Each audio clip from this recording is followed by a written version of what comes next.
Ma première vidéo jeu de rôle a plu à pas mal d'entre vous. Du coup, voici une sorte de suite et aussi un conseil d'un objet indispensable. Salut tout le monde, c'est Lizofy et bienvenue dans cette vidéo jeu de rôle. Et oui, parce que de temps en temps, il faut changer un petit peu les genres, il n'y a pas que le jeu de société pur et dur, plateau, etc.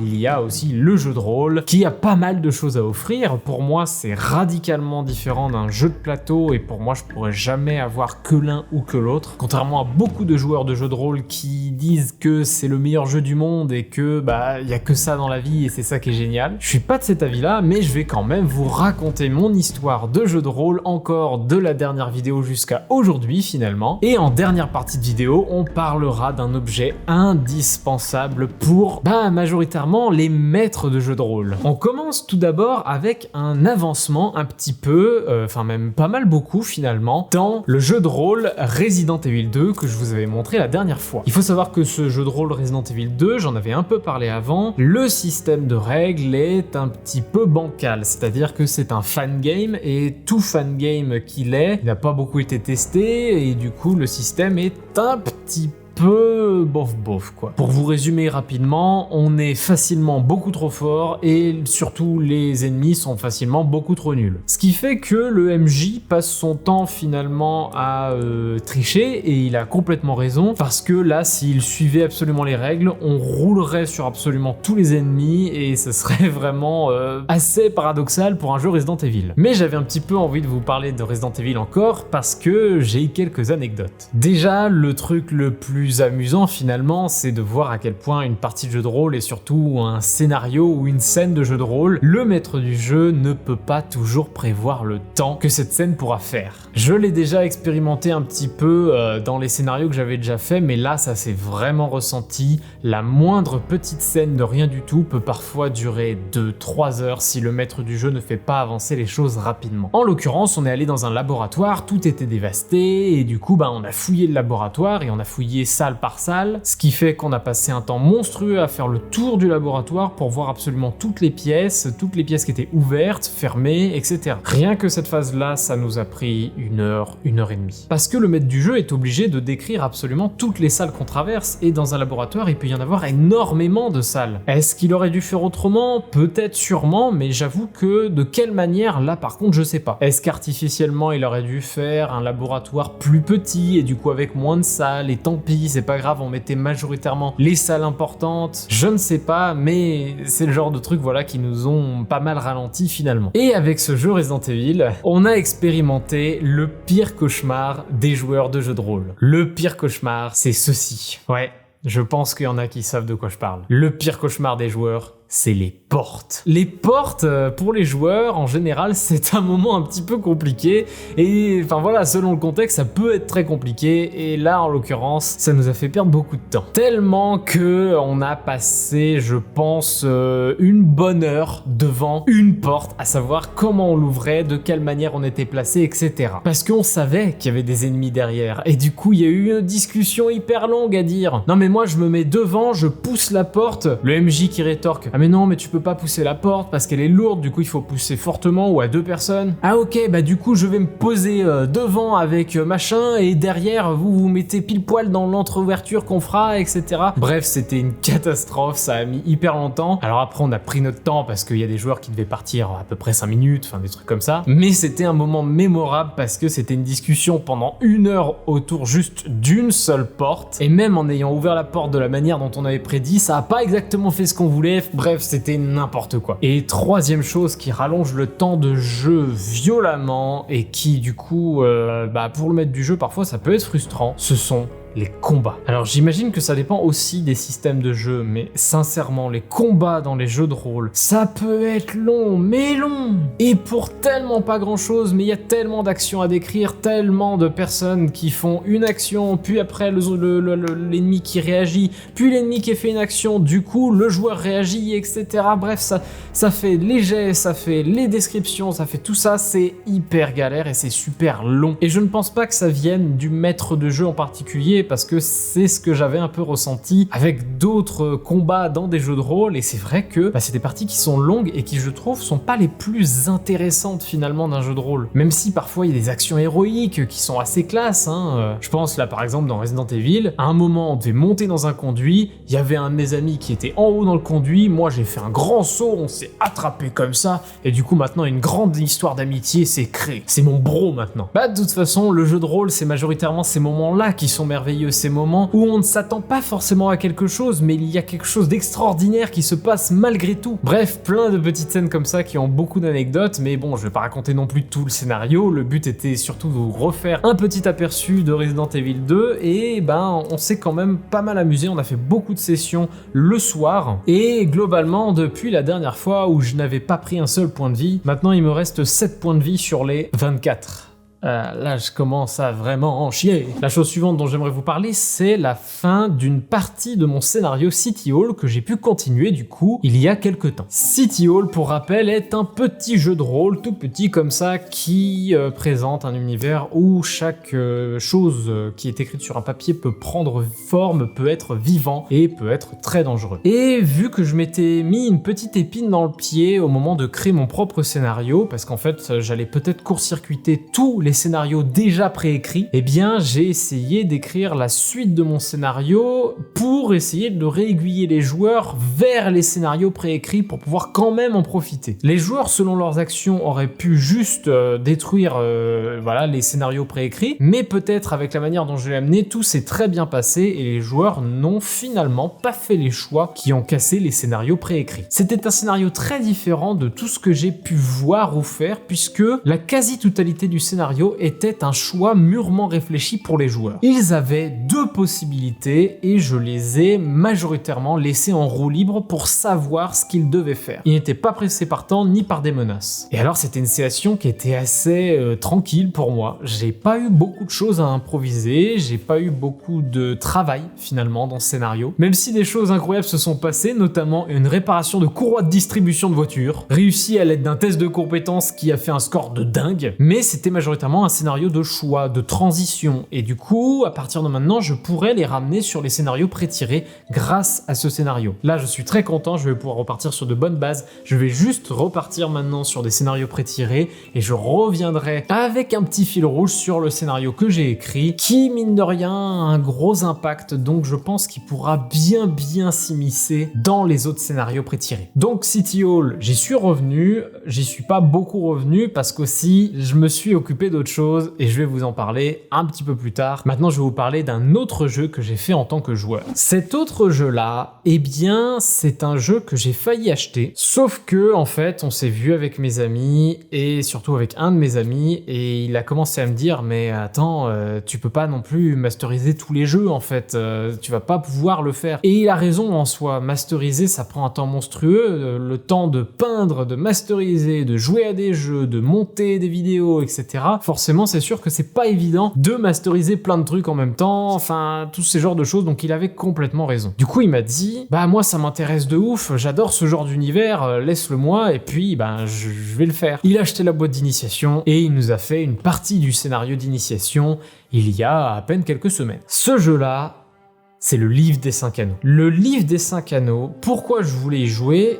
Parce que il avait l'air ultra fascinant. Je sais pas si j'en ai l'air ou pas, mais je suis quelqu'un qui aime beaucoup lorsqu'un univers propose d'être ultra roleplay. C'est-à-dire que j'aime bien les trucs très délirants, hein. Resident Evil est beaucoup plus un JDR délirant parce qu'il est fan game et du coup fan game il est pas assez bien construit pour qu'on le prenne au sérieux jusqu'au bout. Mais là, le livre des 5 anneaux avait tout un univers avec une hiérarchie sociale, avec le parler qui est très important dans cet univers. Du coup, le roleplay était très important à parler avec des mots justes, avec des mots d'époque peut-être, ou des choses comme ça. Quelque chose qui m'intriguait beaucoup finalement. Il a lu le bouquin d'initiation, puis il a acheté le livre de base qu'il a lu un peu en diagonale pour voir un petit peu ce qu'il en était pour certains trucs un peu plus précis. Et puis il nous a fait cette fameuse partie avec le scénario d'initiation, mais aussi les persos pré-tirés. Je suis pas fan à la base de persos pré-tirés parce que je trouve que ça limite justement le côté parfois très libre que peut apporter le jeu de rôle, à pouvoir vraiment s'identifier à son son personnage qu'on vient de créer. Mais quelque part, le personnage pré-tiré permet à la fois d'accueillir les nouvelles mécaniques, il permet aussi de voir comment on va pouvoir créer notre personnage après, parce que c'est pas le genre de jeu de rôle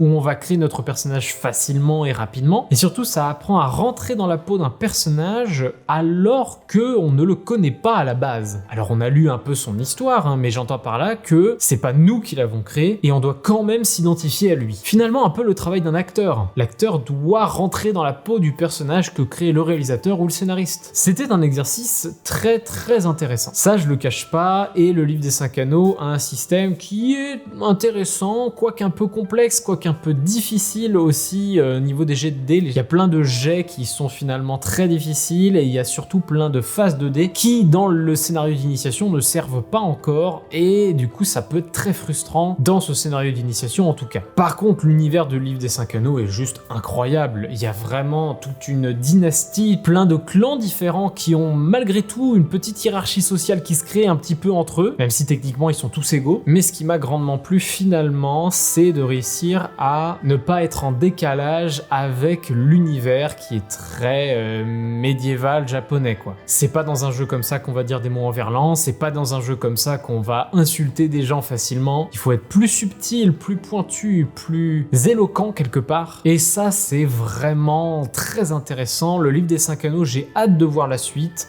Mais, oui, ce gros mais qui me fait me dire que j'ai peut-être un problème. Je remarque que j'aime vraiment moins, et là le maître du jeu va peut-être être déçu quand je vais dire ça parce qu'il ne le sait pas encore, j'aime vraiment moins être joueur qu'être maître du jeu. Et pour moi, c'est pas un rapport avec le maître du jeu, parce que pour moi, le maître du jeu fait un très bon taf, ça y a pas de problème. Il a un vocabulaire beaucoup plus enrichi que le mien, et du coup, toutes ces scènes de description sont quand même assez fortes. Les ambiances qu'il crée sont très très bonnes, mais derrière, je crois que le fait de ne pas tenir la séance, et surtout de ne pas avoir la main mise sur ce qui va se passer, c'est quelque chose qui me manque, et ben voilà, je crois que j'ai ce syndrome-là, d'avoir besoin de tenir le truc, alors que dans beaucoup de jeux de coopération, bah c'est pas mon cas, mais je crois qu'en fait je suis beaucoup plus grisé par le fait de voir la réaction des joueurs que d'attendre de voir ce qui va se passer dans la suite du scénario. Alors après, peut-être que c'est juste le fait que le scénario ne m'est pas accroché. Ça, c'est pas impossible aussi. Mais dans l'idée, pour le moment, c'est vrai que je préfère très largement être maître du jeu parce que je sais ce qui va arriver aux joueurs et je veux surtout voir comment les joueurs vont se démerder quand je vais leur poser quelques conditions, quelques situations. Donc cher maître du jeu, ne te rabaisse pas en voyant cette vidéo, ça n'est absolument pas contre toi parce que pour moi tu fais un super taf et surtout plus régulier que le mien. C'est seulement un ressenti de ma propre personne sur être joueur dans un jeu de rôle qui je trouve est très frustrant. Je vous raconterai dans une autre vidéo peut-être la suite de mon ressenti de joueur dans le livre des 5 anneaux ou dans Resident Evil 2. Mais maintenant je vais parler d'un jeu qui prend beaucoup de place dans mon temps en ce moment parce que j'essaie de lire le bouquin et je vous en avais déjà parlé l'autre fois. Ce jeu là c'est RuneQuest. Alors je sais pas si vous voyez, là il y a un marque-page ici et un marque-page qui est là. C'est ce marque-page que je suis, c'est-à-dire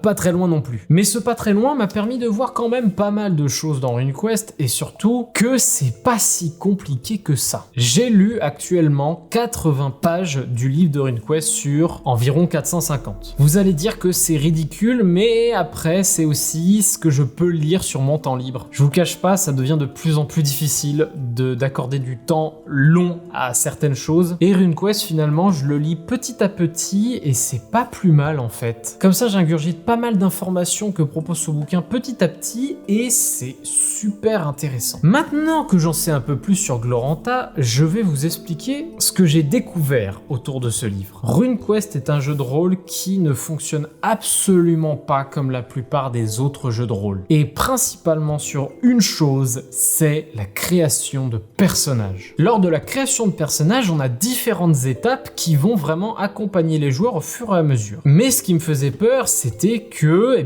comment un joueur qui n'y connaît rien à l'univers de Gloranta, qui n'y connaît rien à l'univers de RuneQuest, peut créer un personnage avec les étapes qu'il propose ici. À savoir, la région d'origine, le passé familial, les affinités runiques, les caractéristiques, l'occupation, le culte, le bonus personnel aux compétences et les autres informations. Déjà, c'est hyper déroutant de voir l'ordre dans lequel est proposée cette création de personnage. Dans un jeu de rôle relativement classique, on va choisir souvent sa classe de personnage et plus ou moins aussi sa race, ça dépend des jeux. On lui assigne des caractéristiques, des compétences, des équipements, puis seulement après, on lui invente une histoire, etc. Ici, le jeu vous propose une autre vision qui justement vous aide à rentrer directement dans l'univers de RuneQuest, et particulièrement ici de Glorantha. Et tout ceci va finalement être un entonnoir à ce qui est le plus difficile à choisir pour les joueurs. Car la dernière étape, autre que les bonus personnels aux compétences et les autres informations qui sont plus des trucs très spécifiques de pas grand chose, c'est quand même de choisir le culte de votre aventurier. Le culte, je sais pas vous,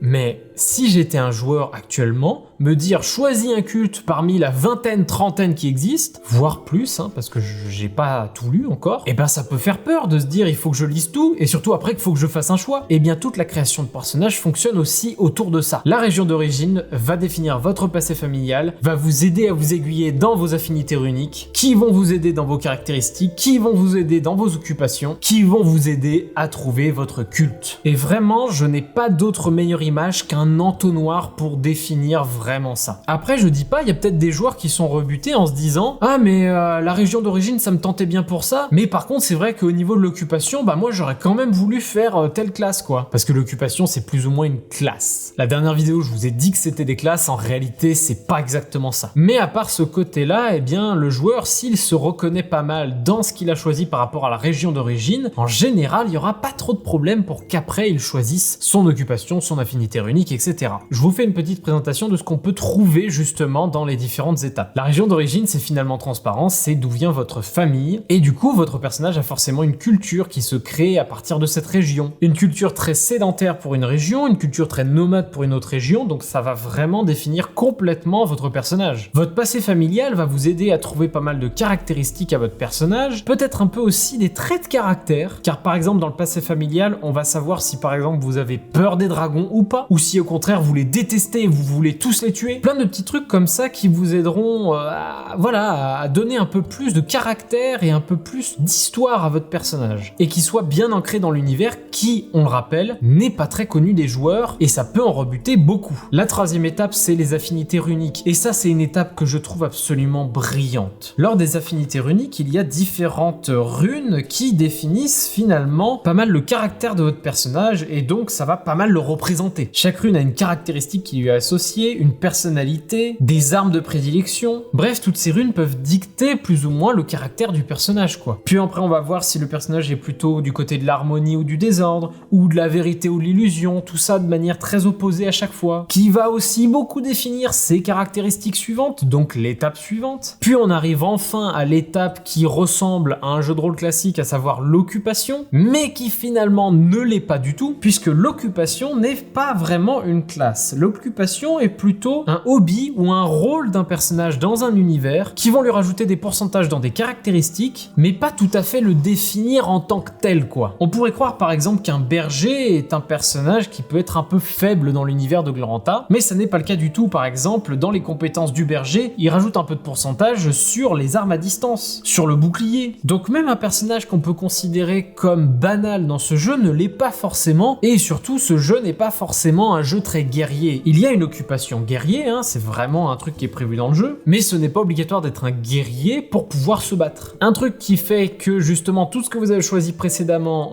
va vous restreindre, c'est que justement toutes les classes, toutes les occupations ne sont pas disponibles pour toutes les régions d'origine. Quelqu'un qui a choisi un personnage de la région de Prax ne pourra pas prendre par exemple l'occupation d'infanterie légère dans la case guerrier. C'est des petites choses comme ça qui font que justement vous allez pouvoir vous restreindre et choisir les choses qui vous sont le plus appropriées par rapport à vos premiers choix. Et la dernière étape, c'est le culte qui va finalement définir des dernières compétences, des points de pouvoir qui vont permettre de faire des pouvoirs avec des pouvoirs de culte. Ma phrase était dégueulasse. Et tous ces cultes sont rapprochés par rapport à des runes que vous avez préalablement choisies. Bref, c'était un maigre aperçu de ce que j'ai découvert sur ces 80 pages de RuneQuest qui me donne encore plus envie d'aller plus loin parce que c'est différent mais finalement ça n'est pas si compliqué, car on mâche pas mal le travail du joueur. Alors après, quand je vois la création du perso, il faudra une session pour tous les joueurs en même temps pour la création de leur personnage, ça c'est sûr. Parce que mine de rien, il y a beaucoup de choses. Mais rien de compliqué. Et vous vous souvenez de canotage? Alors je l'avais écrit un petit peu en texte dans la vidéo précédente, mais le canotage est une compétence extrêmement importante finalement. Car si vous voyez ces différentes cartes, vous voyez qu'il y a beaucoup de fleuves dans cet univers. Qui dit beaucoup de fleuves dit beaucoup de navigation, et le canotage sera pas de trop. Bref, j'espère que ma maigre présentation de ce que j'ai découvert dans RuneQuest vous plaît. J'essaierai peut-être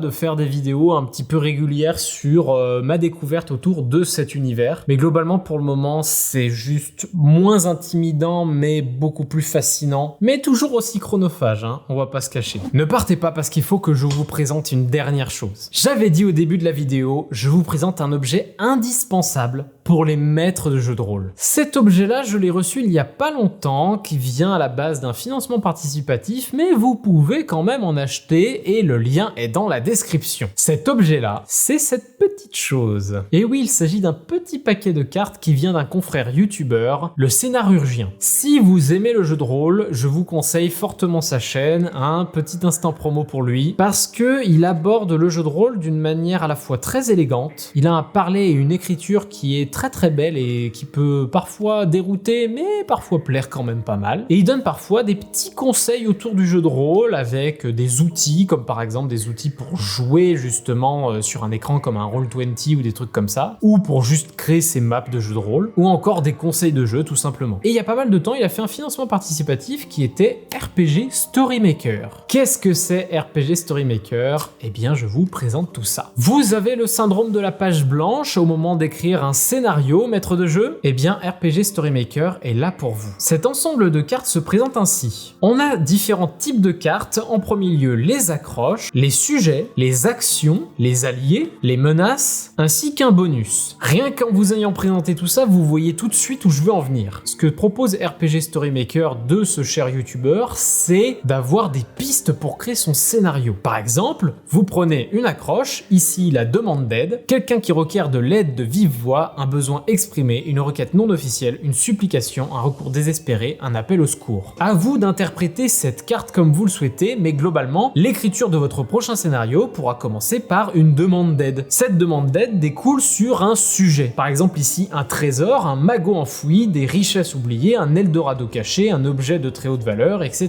etc. Ce sujet peut amener par exemple à une action comme délivrer, rendre la liberté à des prisonniers, faire évader quelqu'un, qui vous donnera du coup accès au trésor que vous avez vu juste avant. Vous serez potentiellement aidé par des alliés, des témoins qui étaient passés par là, mais vos joueurs seront peut-être embêtés par des tribus de créatures qui passeront par là et qui embêteront les joueurs pour pas qu'ils puissent avancer dans le scénario, ou en tout cas pour qu'il y ait des combats dans le scénar quoi. Et tout ça avec un petit bonus qui fera par exemple un voyage pour les autres joueurs. Là je l'ai lu d'une manière ultra basique justement avec les cartes, mais là justement on peut en découler énormément de scénarios avec tout ça. Et j'aurais pu prendre une autre carte avec n'importe quelle autre, etc. et ça aurait quand même donné quelque chose. Tout ce que propose RPG Storymaker, c'est de ne pas avoir le syndrome de la page blanche. Je l'ai déjà dit, mais je le répète. Une manière de créer un scénario avec un peu d'aide, mais pas trop. À ne pas vous dire exactement quoi faire, parce qu'une demande d'aide, ça peut être une aide venant du roi, ça peut être une aide venant d'un passant, ça peut être une aide venant d'une population complète, d'une forêt qui est en train de brûler. Bref, plein de petites choses comme ça qui vous aiguilleront sur l'écriture de votre scénario. Le sujet, c'est pareil. Là, par exemple, j'ai la carte notable. La carte notable oriente les joueurs, du coup, vers un personnage qui est de haute société. Je crois que vous voyez déjà où je veux en venir, donc j'ai même pas besoin d'aller plus loin. C'est simplement des aides d'écriture au scénario, mais d'une manière extrêmement bien faite. En plus de ça, la qualité des cartes est très cool. L'illustration est simple, mais efficace. Et encore simple, il y a un petit style qui se dégage qui est vraiment sympathique. Et pour un deck de 78 cartes qui coûte environ 30 €. Vous avez la page d'achat en bas dans la description qui amène sur le Utip de ce youtubeur qui est le Scénarurgien. Je vous conseille fortement ce petit accessoire qui malgré tout paye pas de mine. Alors je le dis, je suis pas sponsorisé pour parler de tout ça, mais j'avais vraiment envie d'en parler parce que pour moi c'est un très bon outil